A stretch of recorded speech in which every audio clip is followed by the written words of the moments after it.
The Northtown News Magazine is brought to you in part by eVoter. eVoter is proud to be a sponsor of the Northtown News Magazine. Hi, I'm Marty Levinson, one of the great barbers of Illinois. Hi, I'm Marty Levinson, and welcome to the Northtown News Magazine. Hi, I'm Marty Levinson, and welcome to the Northtown News Magazine. Hi, I'm Marty Levinson, and welcome to the Northtown News Magazine. Hi, I'm Marty Levinson. Welcome to the Northtown News Magazine show with the greatest cameraman, Sonny Hirsch, and your host, Avi Myers. Myers. That's a good one. Avi Myers, Northtown Neighborhood News Magazine. Thank you so much, Marty. Glad you tuned in. Dial us up on the World Wide Web at www.ntnm.org. Check us out on Facebook. Yeah, you can check me out on Facebook, but that's Avi Myers. We were talking about social networking earlier today. Caps24.org, we're real big on community policing. Find out where your local CAPS meeting is by going to Sonny Hirsch, the chairman of the District Advisory Committee of the 24th District. Caps24.org, find out all the meetings for Rogers Park, West Rogers Park, West Ridge, whatever you want to call it, a little bit of Edgewater. For the rest of the city, call 311. We haven't had anybody here from the county for us. Matter of fact, Bridget Gaynor was our last guest, not you. But we need to get a further updated county report. Commissioner. She is terrific, and she's very knowledgeable. But anyway, we were talking about the commissioner of the 13th District who won the Democratic primary against harried opposition, Larry Suffredin. How you doing? Hey, Avi, thanks for having me on again. My pleasure, and we're so glad you could be here. Right. So we is in flux in the county, aren't we? Well, we are. You know, we're going to have a new president on December 6th, and I think it will be Toni Preckwinkle. She seems to be doing everything Regime right. change, huh? It is a regime change. Can I get that old button you gave me and put it on? Or? You can put it back on.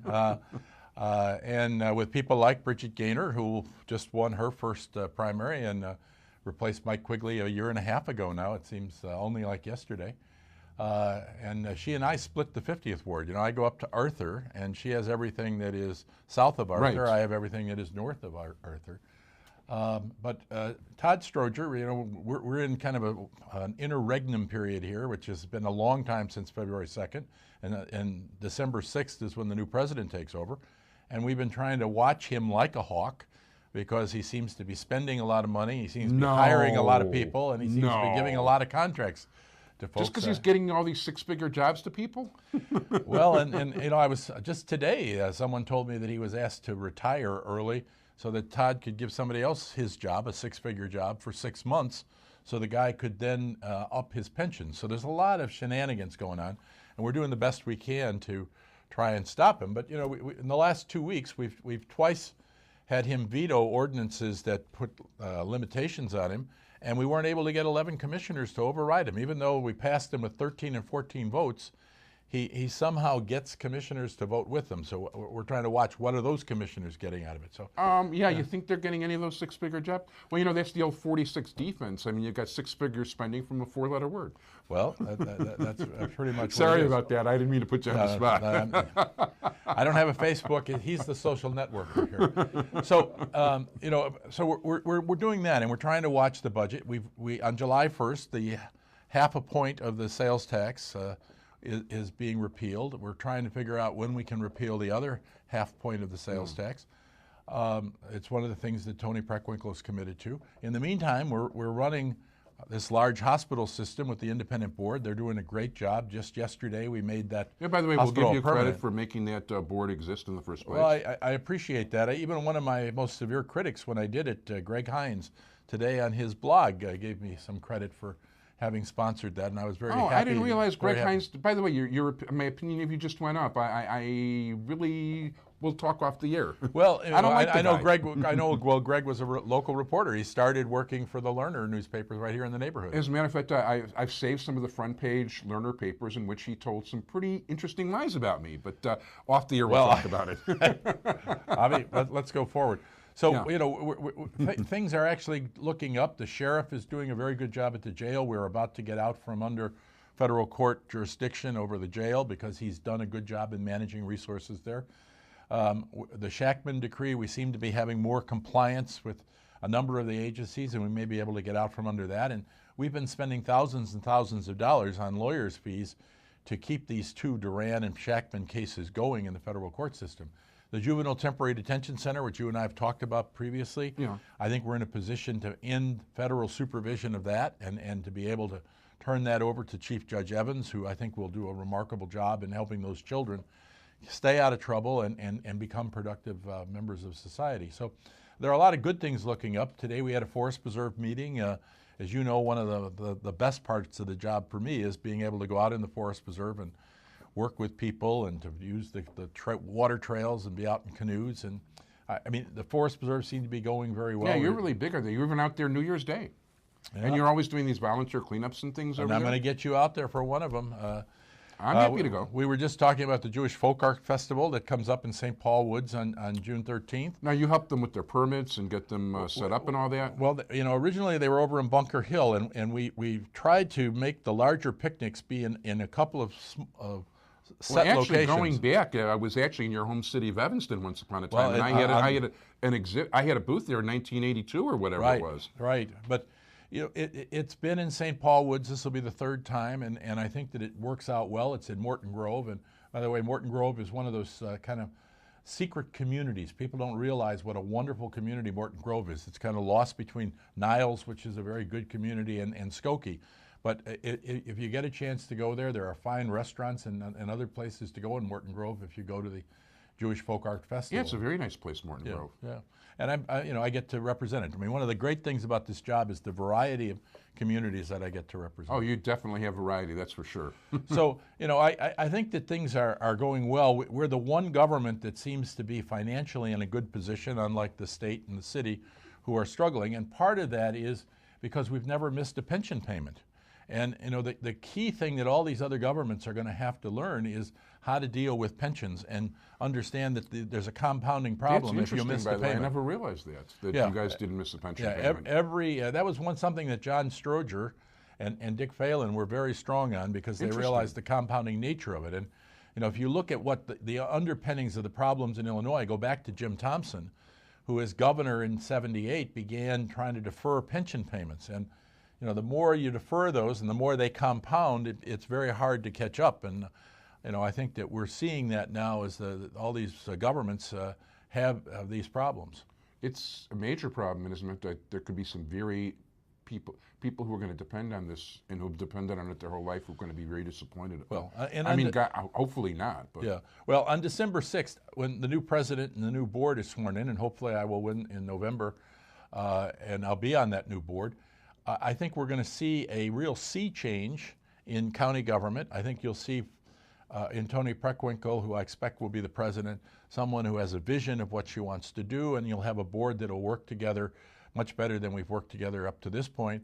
Chuy Garcia, a former state senator and a wonderful guy, is going to replace Commissioner Moreno. He beat him in the primary, and I think his influence will be very positive on the board. And at the county, we're also going to have a sea change because we're going to have a new assessor. Assessor Houlihan is retiring. Commissioner Barrios from the Board of Review, who's been very helpful to us up here in this area, as you know, with these meetings that I've had with him. Right, yeah, you always have meetings to talk about people's assessments, is running now against my fellow Commissioner Forrest Claypool, who's out there getting signatures as we speak, and I think that will be a spirited race. But a new assessor will probably there's also a Republican who I actually don't remember who the Republican is. Well, somebody from Evanston, but somebody who didn't do very well in Evanston. We actually ran somebody against her a year ago. Senator Schulberg and I recruited a wonderful woman, Bonnie Wilson, who had never run for office before, and she beat the incumbent. She got 79% of the vote. Wow. So I don't think the Republican will be a factor in this race. I think it'll be between Forrest and Barrios. But whichever one of them will win, I think you're going to see some changes in the assessor's office, and there'll be a lot more aggressiveness on trying to get people to the right assessment for their property. As you know, we struggle in this neighborhood to make sure that everybody pays their fair share and not more than their fair share. And I think that the whole concept of the way property taxes are assessed and collected will be something that the General Assembly is going to have to continue to be looking at, because there's too much of a reliance in this state on property tax and not enough on other forms of taxation, like the income tax. I agree very strongly about that. Yep. Very strongly. So we're going to see sea change in the county with the new assessor. And I think that it's an exciting time to be involved in political life. I think the race for governor is going to have interesting. And Alexei Janulius, who's not too far from this neighborhood where he grew up, is a great candidate for the United States Senate. And I think he's, winning over people when they get to know him, that he is as a matter of fact, one of the things people can look for later this year, we're going to be televising a debate between him and his Republican opponent. So whatever that guy's name is, you're the Democrat, so I'm not going to mention the opponent right now. Well, for sure. And I'm a little concerned about his opponent because I'm a veteran, and people who inflate their military decorations and citations are people I really come to not trust. And I already didn't trust Janulius's opponent, but he's now involved in this trying to bootstrap up what was a legitimate unit citation that he should have been proud to be part of the unit into a personal citation, which isn't true. And veterans know that you don't need to inflate what you did in the service. We are all very fortunate that we're still alive and we're healthy when we got out of the service, because when you go in to serve your country in the military, you don't know what's going to meet you, and you don't know what's going to happen to you, and you watch things happen to other people, and you pray it doesn't happen to you. And for a lot of us, we came home and we're healthy and survived a lot of different things. And so it's unfortunate that Janulius's opponent is misleading people on his military record. Yeah, no, listen, I'm not a fan of that at all. And listen, I've had no luck with either one of those two. Wait, no, you're not Janulius. You mean Kirk messing up his record? Yeah, I said Janulius's opponent. Oh, I'm sorry. We about weren't that. supposed to mention his name. I apologize. But By the way, I haven't luck with either one. I can't get the Republican to come on the show. I haven't been able to for 2 years. And the one time I was going to get the Democrat on the show, Giannoulias, he basically, we set up a special taping to get him on the show, and he called me up 5 minutes after we were supposed to start to tell me, well, actually, his people called me up to tell me he couldn't make it. But he does send me nice press releases. I'm sure he will get here eventually. Well, we're going to get them on, at the debate. They're both going to be there, and we'll be happy to have them. And listen, we're going to just let them present their information to the people and let the people make up their mind. And the Republican Party understands that the 50th Ward, where we are right now, really is a Republican-free zone. So they don't come in here. They follow. No, there are three. Okay, I mean, there actually is a real Republican election judge in this precinct. There's one neighbor around who actually goes to. Well, we won't say that. Okay. But there are three. No.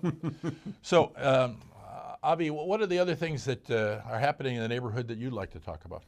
Well, actually, you know what? One of the more interesting things I read about you that kind of surprised me is you were called to testify in the Burge case. I did. I testified. I was the second witness for the government in the Burge case. In 1973, I got out of the Air Force in February and got sworn in as a lawyer in May of 73 and was hired as an assistant Cook County public defender. And really one of the first cases I handled was a person who told me about being tortured by then Detective Burge and his partner. I had remembered this case. I'd talked about it when I ran for state's attorney. I often talked about the need for these tortures to stop, and that we to give people a sense of confidence in justice, how you have to really win over, the police department has to win over the community. But the U.S. attorneys asked me to testify as to what I was told by this individual, and I did that. And it was a very emotional experience, more than I thought it would be, having been in courtrooms my whole life. Yeah. But I think it was the first time I was ever a witness. But I hope in that trial and the other trials that are going on right now in our community that justice is done and that people will feel confident that citizen jurors do make a difference in protecting our rights and the rights of all the other people who we know. I hope so, and I think it was a great thing you testified. I actually served as a juror in a court about 2.5 years ago. It kind of surprised me. It was a whole different experience. Decided justice I never saw, but being a witness, that's another thing.